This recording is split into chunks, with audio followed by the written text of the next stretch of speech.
Hello friends, my name is Dr. Rohit Jasrotia. I am a psychiatrist by profession. Today I will be talking about a very common psychiatric disorder which is known as insomnia या normal language में हम उसे कहते हैं sleep disturbance और difficulty in sleeping. पहले मैं आपको उसके सिम्टम्स बताऊंगा and in last I will tell the precautions जो हम ले सकते हैं ताकि हमें स्लीप डिस्टर्बेंसेस ना हो। So insomnia is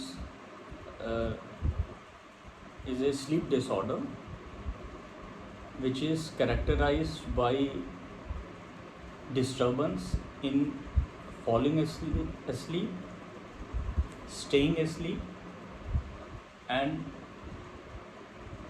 early morning awakening. So हम इसको 3 पार्ट्स में डिवाइड करते हैं इंसोम्निया को।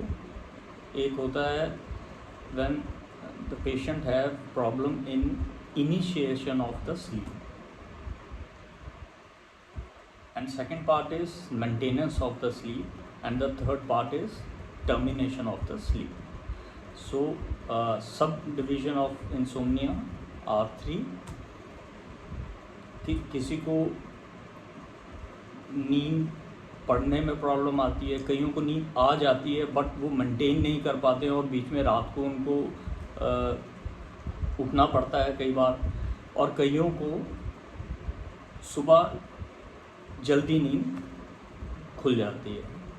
नॉर्मल ह्यूमन बीइंग की स्लीप जो है वो 6 to 8 आवर्स होती है, जो आफ्टर एज ऑफ 60 कम होने लग जाती है, लेकिन till the age of 60 normal human being, adult human being have the sleep of 6 to 8 hours which is considered to be the normal.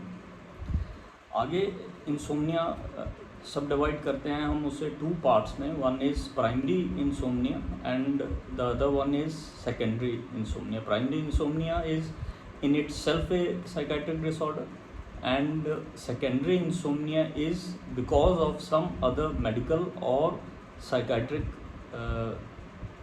illness. Insomnia is the symptom of that illness. Insomnia can be acute. Acute insomnia लोगों को कुछ दिन से लेके कुछ weeks तक continue कर सकता है, and it can be chronic also which last from few months to even years. मेरे पास एक पेशेंट आया था जिसको लास्ट 25 ईयर्स से स्लीप का इशू था और नींद नहीं आई थी। उसको कई मेडिकेशंस पहले भी दी गई थी, फिर भी उसको रिलीफ नहीं था, and we also tried injectable on the patient but there was no positive result for that, but at last we could able to make him sleep for 6 to 8 hours, and at present he is doing well. So chronic insomnia can be for a very long duration, and जो सबसे ज़्यादा duration है that is round about 37.5 years. In Britain there was a girl who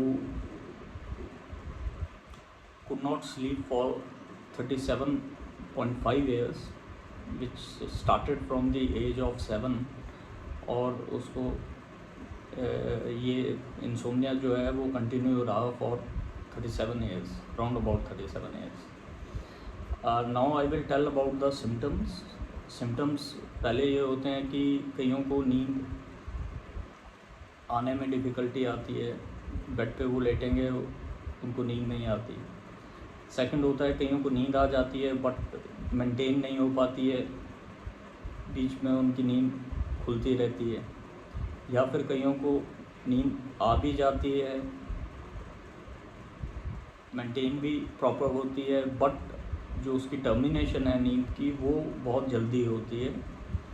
ऐसे तो कई लोग 4 बजे उठते हैं, but the last symptom is very important कि इसके बाद उन्हें पूरे दिन they feel tired and they feel drowsy और sleepy, so that is more important.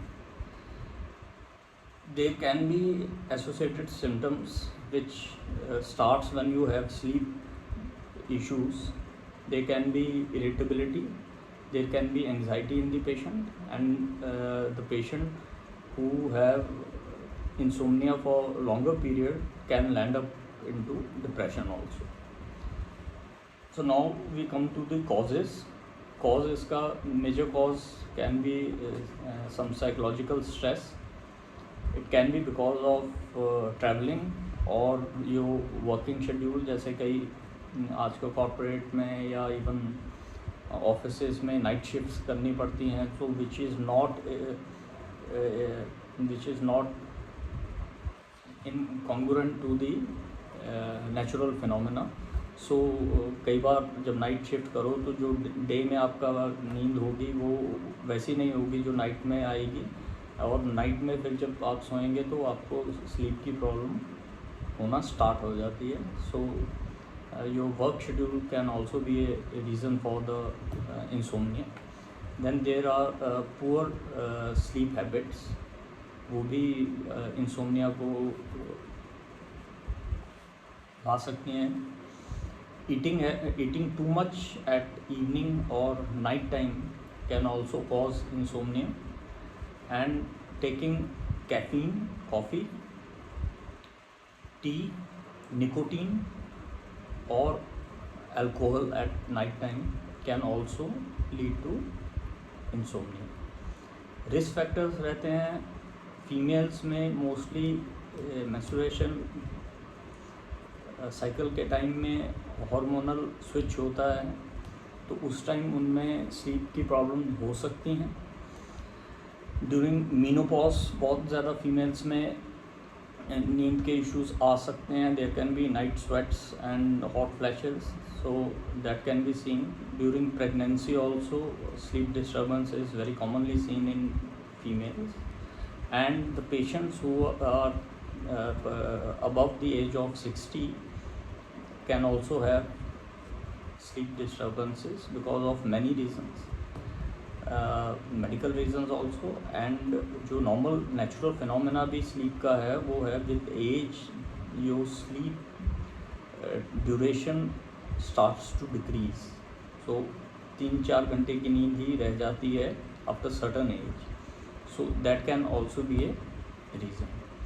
Complications insomnia से मैक्सिमम जो देखा गया है वो डिप्रेशन की ज़्यादा आती है, या फिर रिलेटेड टू एंजाइटी डिसऑर्डर्स आ सकती है. पैनिक अटैक्स हो सकते हैं, क्लॉस्ट्रोफोबिया हो सकता है. Anything which is related to anxiety can be seen in patient which are having insomnia for longer durations. Irritability symptom is very common. 2-3 दिन भी किसी इंसान की नींद अगर डिस्टर्ब रहती है तो उसमें चिड़चिड़ापन आना is very common. Now comes the treatment. So treatment is divided into 3 types of drugs. जैसे मैंने आपको बताया कि 3 तरह का इंसोम्निया होता है. एक होता है initiation of sleep, second is maintenance of sleep, and third is termination of sleep. So for initiation of sleep we give short acting drugs जिनका इफेक्ट जो होता है वो 2 से 3 घंटे रहता है, जो सिर्फ इंसान को स्लीप लाता है, और उसके बाद इंसान का अपना जो स्लीप का पैटर्न है वो कंटिन्यू होता है, and they can have full sleep for the night. So drugs like zolpidem are used 5 milligram or 10 milligrams in patients जिनको इनिशिएशन ऑफ स्लीप में प्रॉब्लम, जिनको मेंटेनेंस ऑफ स्लीप में प्रॉब्लम होती है, उसमें भी गिव्स लॉन्ग एक्टिंग बेंजोडाइजेपिन्स जो जिनकी जो थेरापेटिक इफेक्ट है which it continues for 6 to 8 hours, तो उसमें मेंटेनेंस और टर्मिनेशन जो है वो उनकी प्रॉब्लम नहीं आती। The third is we use injectables, अगर टैबलेट से नहीं होता है, इंजेक्शंस ऑफ मिडाजोलाम और lorazepam are also used, or diazepam is also used to get a person fall asleep. But इसके साथ साथ जो बहुत इम्पोर्टेंट चीज़ है is known as sleep hygiene. अगर किसी को इंसोम्निया की प्रॉब्लम है या नहीं है, फिर भी we should follow is the sleep hygiene. I will tell you कि स्लीप हाइजीन में क्या क्या चीज़ें होती हैं। फर्स्ट थिंग इज़ कि आपका जो बेड है वो सिर्फ आप यूज़ करेंगे सोने के लिए, not for any other purpose. Like कई बार होता है लोग बेड के ऊपर बैठ के टीवी देखते हैं, बेड के ऊपर बैठ के फीमेल्स जो हैं वो सब्ज़ी काट रही हैं, साथ में टीवी देख रही हैं, या मेल्स हैं, बच्चे हैं, वो पढ़ाई करते हैं या न्यूज़पेपर पढ़ रहे हैं। सो ये चीज़ आप कभी नहीं करनी है। Bed should always be use only for sleeping purpose, because हमारे ब्रेन को फीडबैक जाता है कि this place is meant to sleep. अगर हम वो चीज़ उस बेड पे अदर एक्टिविटीज़ भी कर रहे हैं तो वो सिग्नल ब्रेन को नहीं मिलता है और उससे हमारी स्लीप डिस्टर्ब हो सकती है। Second thing is to stop using TV or mobile or any other gadgets which have colorful displays on it, क्योंकि वो हमारे ब्रेन को स्टिमुलेट करता है और हमारी नींद नहीं आती। सो गैजेट्स का use 1 to 2 hours prior to going to sleep हमें बंद कर देना चाहिए। थर्ड थिंग इज़ हम अपने रूम में कोई भी क्लॉक या घड़ी, वॉच नहीं रखें, क्योंकि प्रॉब्लम उससे ये होती है कि अगर हमें नींद नहीं आ रही है तो बार बार हमारा ध्यान टाइम पे जाता है, और अगर जब हम टाइम देखते हैं कि रात 12 बज गए, 1 बज गए, हमें नींद नहीं आई, तो उससे हमारे अंदर एंग्जाइटी डेवलप होती है और नींद जो शायद और 10, 15, 20 मिनट में आ जाती, वो भी बिकॉज ऑफ दैट एंग्जाइटी नहीं आती। So we should avoid any gadget like clock और watch while sleeping. Fourth thing is the room should be as dark as possible. Room जितना उसमें अंधेरा हो सके उतना अच्छा है, और जितना कम शोर हो उतना अच्छा है। Fifth thing is we should avoid taking brain stimulant drinks like coffee, tea, alcohol, and a substance like nicotine, tobacco, chewing tobacco after 7 PM, क्योंकि ये भी हमारे ब्रेन को स्टिमुलेट करते हैं और हमारी नींद आने में प्रॉब्लम आ जाती है। Now at last I will tell about the prognosis. Prognosis 99% is very good.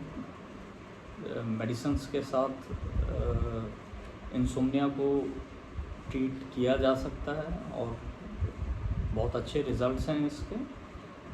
2 to 3% patients ऐसे होते हैं जिन्हें किसी भी मेडिसिन का फ़र्क नहीं आता, उस पर sleep hygiene plays the major role, and other 7% people on off they can have fluctuating course of the insomnia, but moreover sleep में increase उनकी होता है duration में. And at last I will tell that very recently a drug is introduced into the market which is melatonin. And melatonin he neurochemical है mind में जो नींद बनाता है, जो हम में नींद लाता है. सो melatonin can be used to get a better quality of sleep, क्योंकि जो drugs हैं which we are using for getting sleep can produce dependency in the patient if we use it for the longer period. अगर it is required फिर तो हमें उसे use करना ही है, बट ज़्यादा लंबे टाइम पे करने से डिपेंडेंसी आ सकती है. इसलिए उसको अवॉइड करके हमें जो नॉन फार्माकोलॉजिकल स्लीप हाइजीन का पार्ट है उस पर कंसंट्रेट करना है लेटर स्टेज में. इनिशियली एक्यूट फेज में benzodiazepines are good, but this melatonin drug can be used by anyone for a longer period also, because इसकी dependency नहीं है. This is a chemical which is already present in everybody's brain. So इसमें addiction की या dependency का problem नहीं आती है. So it is a safe drug which can be used, and the time of taking melatonin is around about 7 PM in the evening. इसका effect बहुत जल्दी नहीं देखने में मिलता है, but after few days of taking it regularly your sleep pattern starts to improve day by day. I hope you would have got fair knowledge about the sleep disturbance and how to treat it with drugs, and how you can change your lifestyle and have a good quality of sleep. Thank you very much.